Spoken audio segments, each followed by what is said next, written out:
തങ്കപ്പച്ചേട്ടാ ഒന്ന് ഒഴിച്ചേ. ഓ, ഇവനങ്ങ് ചെന്നാലേ കാര്യങ്ങൾ നേരെയാവും.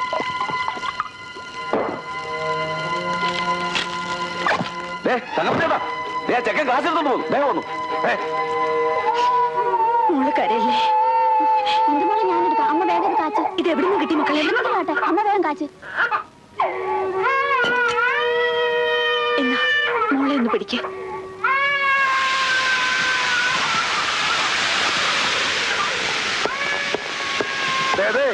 ഇവൻ തന്നെ പട്ടാപ്പകൽ എന്റെ കൺവട്ടത്തിൽ രൂപ എടുത്തോടി. എന്താ ഇത്? എന്താ എന്റെ മോൻ ചെയ്ത്? എന്താണോ? അയ്യോ, അയ്യോ മോനെ. അമ്മ വീണ്ടും തങ്കപ്പൻ നായരെ കണ്ടു. അയാൾ എന്നെ പോലീസ് സ്റ്റേഷനിൽ നിന്ന് പുറത്തു കൊണ്ടുവന്നു. അമ്മയ്ക്ക് അയാളോട് തോന്നിയ കടപ്പാടിന് അയാൾ ഒരു വലിയ വില നിശ്ചയിച്ചു. സഹായിക്കാൻ എന്ന പേരിൽ അയാൾ പതിവായി വീട്ടിൽ വരാൻ തുടങ്ങി. കള്ളവാറ്റുകാരൻ തങ്കപ്പൻ നായർ അങ്ങനെ പതുക്കെ പതുക്കെ ഞങ്ങളുടെ വീട്ടിലെ ആളായി മാറി.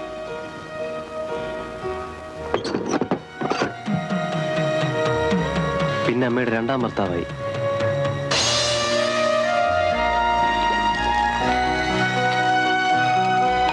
ഒരു ദിവസം ഒരു നിസാര കുറ്റത്തിന് അയാൾ എന്നെ പൊതിരെ തല്ലി. തടസ്സം പിടിക്കാൻ വന്ന അമ്മയെ വെറുതെ വിട്ടില്ല. എന്റെ ദേഹം മുഴുവൻ പൊട്ടി ചോര കുടിഞ്ഞു.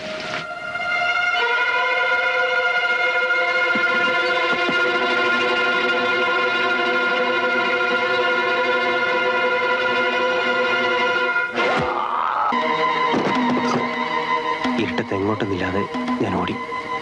12ാം വയസ്സിൽ തുടങ്ങിയ തെറ്റ് ഇന്നും തുടരുകയാണ്.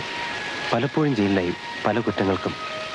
പുറത്തു വരുമ്പോഴൊക്കെ വീട്ടിൽ പോകാറുണ്ടായിരുന്നു, അമ്മയെയും ഇവളെയും കാണാൻ. പക്ഷെ കള്ളനായ എന്നോട് അവർക്ക് വെറുപ്പായിരുന്നു. തങ്കപ്പൻ നായരുടെ തണലിൽ വളരുന്ന എൻ്റെ പെങ്ങളുടെ ഭാവിയെക്കുറിച്ച് ഞാൻ ആലോചിച്ചത് ഏറെ വൈകിയാണ്. പക്ഷെ ഇപ്പോൾ എനിക്കെന്തോ സമാധാനം തോന്നി. ഞാൻ കാരണം പ്രഭാകരൻ്റെ ജീവിതം കൂടി. എല്ലാം ശരിയാവും. വാസു ഇപ്പൊ എന്റെ കൂടെ സ്റ്റേഷനിലേക്ക് വരണം. ഇൻസ്പെക്ടർ ആശ എന്നെ ആകെ തെറ്റിദ്ധരിച്ചിരിക്കുകയാണ്. നീ എന്നോടൊപ്പം വന്ന എല്ലാ തെറ്റിദ്ധാരണയും മാറും. വരാം. പക്ഷെ അതിനു മുമ്പ് എനിക്ക് എൻ്റെ അമ്മയൊന്ന് കാണണം. എന്തു സുഖമായിരിക്കുന്നു പറഞ്ഞ് അമ്മയെ സമാധാനിപ്പിക്കണം. എന്നെ കിട്ടാത്തവരുടെ ദേഷ്യം മുഴുവൻ ചിറ്റപ്പൻ അമ്മയോടാവും കാട്ടുക. നമ്മുടെ അമ്മയെ അയാൾ കൊല്ലാതെ കൊല്ലുന്നുണ്ടാവും. പ്രഭാകര, ഞാൻ അമ്മയൊന്ന് കണ്ടിട്ട് നാളെ തന്നെ സ്റ്റേഷനിൽ നേരിട്ട് ഹാജരാകാം. സത്യം. ഞാൻ നിന്നെ വിശ്വസിക്കുന്നു. ഇന്ദുവിനെ കരുതി. നീ എന്നെ ചതിച്ചാൽ എനിക്കും നിന്റെ പെങ്ങൾക്കും പിന്നെ ജീവിതമില്ല. അത് നീ മറക്കണ്ട.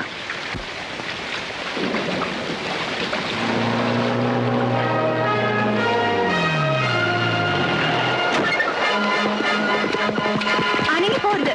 I will shoot U.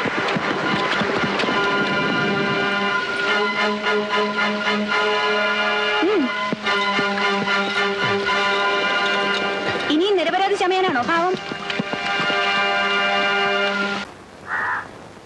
നോക്കി അവൾ എവിടെയാണോ നിന്ന് തീ പറഞ്ഞില്ലെങ്കിൽ നിന്നെ ഇതിനകത്ത് തീ വീട് ഞാൻ തീ വെക്കും. ഇതാ തീപ്പെട്ടി.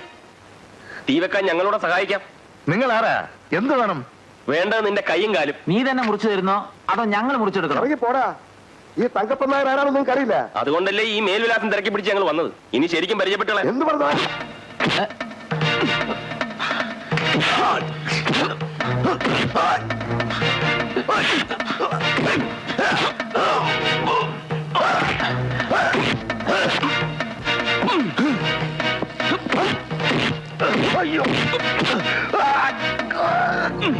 നീ നടത്തിയ ഭീഷണി വേണമെങ്കിൽ ഇപ്പൊ ഞങ്ങൾക്ക് നടത്താം.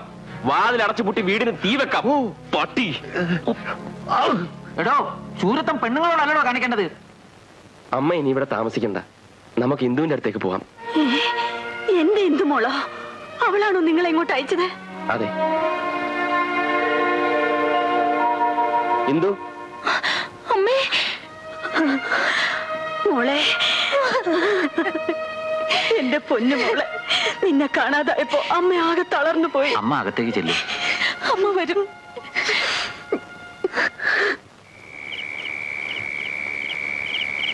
കൊറേ നേരമായല്ലോ നീ ആലോചിച്ചോണ്ടിരിക്കുന്നേ. എന്താ കാര്യം? അത് ഇന്ദുവിന്റെ അമ്മ കൂടി വന്ന സ്ഥിതിക്ക് ഞങ്ങൾ മൂന്നാളും കൂടി മറ്റൊരു വീട്ടിലേക്ക് മാറിയാലോ എന്ന്. ഓഹോ, ഈ വീട്ടിൽ നിങ്ങൾക്ക് സൗകര്യം പോരാൻ തോന്നുന്നുണ്ടോ? അതല്ല, നീ തെറ്റിദ്ധരിക്കരുത്. എന്നായാലും എനിക്കൊരു വീട് വേണം. അതിന് പെട്ടെന്നൊരു വീട്? ഒരു ചെറിയ വീട് ഞാൻ കണ്ടുവച്ചിട്ടുണ്ട്. അങ്ങനെയെങ്കിലും ആയിക്കോളൂ. എല്ലാ സഹായങ്ങളും ഞാൻ ചെയ്യാം. തെളിച്ച് പറയടാ, ആ പോലീസുകാരൻ അവളെ കെട്ടിയോ? അയ്യോ, അങ്ങനെയൊന്നും സംഭവിച്ചിട്ടേ ഇല്ല. ഇന്ദുവിന്റെ ചേട്ടൻ വാസുവില്ലേ, അവന്റെ പരിചയക്കാരാണ് അയാൾ. ഓഹോ, ഒരു കാര്യം ഞാൻ പറഞ്ഞില്ലെന്ന് വേണ്ട. കണ്ട പോലീസുകാരൻ ഇങ്ങോട്ട് വന്നേക്കരുത്. അതിനുവേണ്ടിയല്ല ഞാൻ പണം ഇത്രയും ചെലവാക്കിയത്. ഇല്ല, ആ പോലീസുകാരന്റെ കൈ പെട്ടത് കൊണ്ടാ. ഇല്ലെങ്കിൽ അവൾ എന്നേ മുതലാളിയുടെ മുമ്പ് വന്ന് നിന്നേനെ. എനിക്ക് കുറച്ച് ദിവസം കൂടെ സമയം വേണം. പറയാൻ എനിക്ക് വിഷമമുണ്ട്. പ്രഭാകരനെ 3 മാസത്തേക്ക് ജോലിയിൽ നിന്ന് സസ്പെൻഡ് ചെയ്തിരിക്കുകയാണ്, വാസുവിനെ രക്ഷപ്പെടുത്താൻ ശ്രമിച്ചതിന്. 2 പ്രാവശ്യം ജീവൻ പണയപ്പെടുത്തി വാസുവിനെ പിടികൂടിയത് ഞാനല്ലേ? അന്ന് എനിക്ക് ഇൻക്രിമെന്റ് ഒന്നും തന്നില്ലല്ലോ. ഇത്തരം ചോദ്യങ്ങൾക്ക് നമ്മുടെ ഡിപ്പാർട്ട്മെന്റിൽ ഒരു പ്രസക്തിയില്ല. You may go.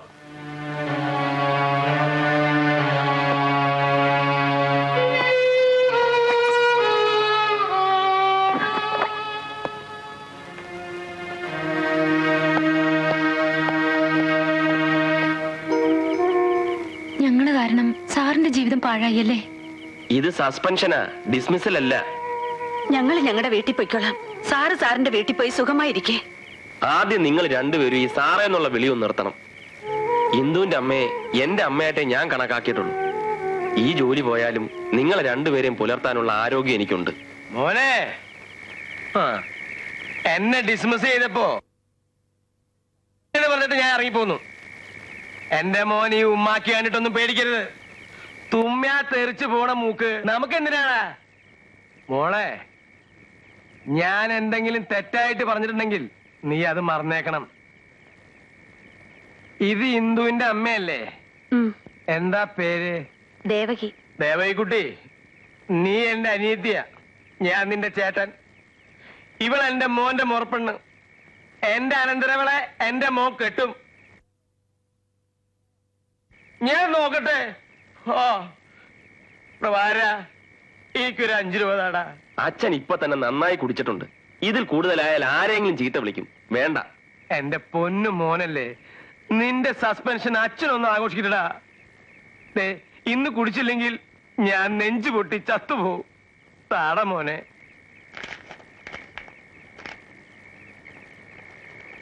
പാത്രത്തിൽ എന്താ മോനെ? അപ്പൂപ്പൻ പോയിക്കോ, ഇതിൽ പരുത്തിക്കുറും പിണ്ണാക്ക. പോരാ.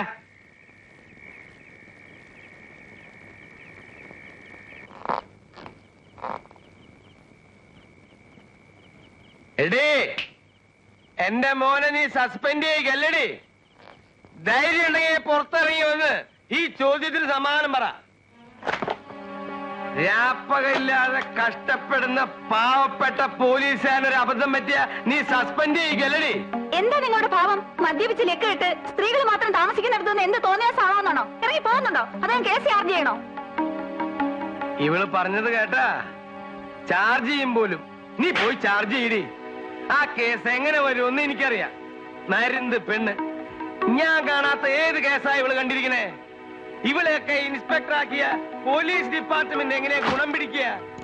കള്ളക്കടത്തുകാരനും കഞ്ചാവ് കൃഷിക്കാരനും ഇവിടെ രാജാക്കന്മാരെ. Hello, inspector ASHA speaking. നിങ്ങൾ ഉടനെ ജീപ്പ് പോയി വീട്ടിലേക്ക് വരണം. അനക്കാൻ പറ്റുമോ? വന്നിട്ട് പറയാം. നമ്മുടെ നാട്ടില് പോലീസ് ഇൻസ്പെക്ടർ ആയിട്ട് ഒരു പെണ്ണ് വേണ്ട. കല്യാണം പോലും കഴിച്ചിട്ടില്ലാത്ത ഈ പെണ്ണിന് ലോ ആൻഡ് ഓർഡറിനെ കുറിച്ച് എന്തറിയാം? നീ എന്താ നോക്കി പേടിപ്പിക്ക? ഈർക്കിലി പെണ്ണ്. പോലീസ് സൂപ്രണ്ടിനോട് നുണ പറഞ്ഞു കൊടുത്ത് ഇവൾ എന്റെ മോൻ പ്രഭാകരനെ സസ്പെൻഡ് ചെയ്യിപ്പിച്ചു. ഈ പാട്ടത്തിൽ കൈമള്ള പോലെ. ഈ മനുഷ്യനെ സ്റ്റേഷനിലേക്ക് കൊണ്ടുപോക്കോളൂ. ഞാൻ വന്നിട്ട് വിട്ടാ മതി. പണ്ടങ്ങ് പോലീസ് ഡിപ്പാർട്ട്മെന്റിൽ വർക്ക് ചെയ്തിട്ടുണ്ടെന്ന് വെച്ച് എന്ത് ധിക്കാരാകാവുന്നോ? അത് സെന്റിമെന്റ്സ് ഒന്നും എനിക്ക് കാണണ്ട. കൈമട്ടും കൂടി വന്നോട്ടെ. നീ വിളിച്ചാൽ ഞാൻ വരും. നീ കുടുംബക്കാരനാ, അല്ലാതെ ഇവളെ പേടിച്ചിട്ടല്ല. അല്ലല്ല, ജീപ്പ് കൊണ്ടുവന്നുണ്ട്. ജീപ്പ് കൊണ്ടുവന്നുണ്ട്. എല്ലാ സൗകര്യത്തോടു കൂടിയാണ്. അങ്ങോട്ട് കയറിയട്ടെ. കുറച്ചും കൂടി അങ്ങോട്ട് ഇരുന്ന എനിക്കും കൂടി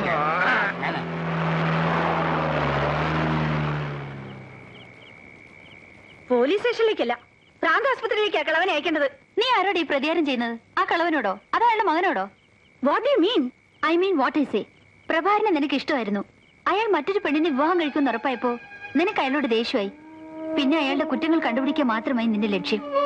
ഒരു ചെറിയ കുറ്റം പെരുപ്പിച്ച് കാണിച്ച് പ്രഭാകരനെ നീ സസ്പെൻഡ് ചെയ്യിച്ചു. ആ വയസ്സിനെ ലോക്കപ്പിലും ആക്കി. ആശേ, നീ വളരെ ചെറുതായിപ്പോയി.